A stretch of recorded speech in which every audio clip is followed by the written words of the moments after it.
Dis-moi Pascal, j'ai appris qu'on allait créer le COP CFAE. Qu'est-ce que c'est? Comité de pilotage pour la création de CFA, Centre de formation d'apprentis, d'entreprises, en appui sur les deux communautés RH d'Agora Fonction. Un CFA d'entreprise. Mais les CFA sont en dehors de l'entreprise. On mélange pas tout là? Eh bien, Denga, c'est le cœur de la loi. Remettre au cœur de l'entreprise le centre de formation d'apprentis. La loi du 6 septembre 2018, dite Avenir professionnel, permet de créer son CFA en moins de 4 mois. Soit tu utilises l'organisme de formation que tu as déjà en interne, soit tu crées cet organisme de formation et tu lui adjoins un CFA. Les accompagner, mais comment concrètement? Alors, le kit de création de CFA va intégrer un outil d'autodiagnostic.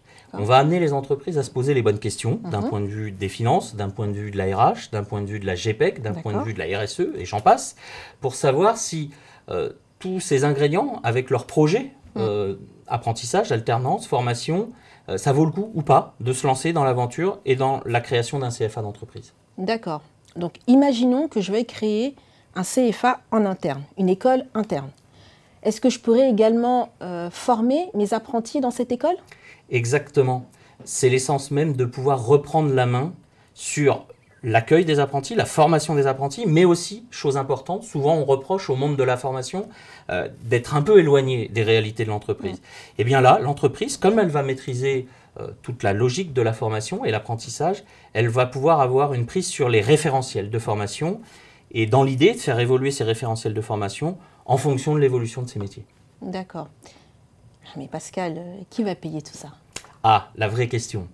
L'autre gros sujet de cette réforme, de cette nouvelle loi, c'est le financement. Un point de repère important, c'est un contrat signé égale un financement acquis.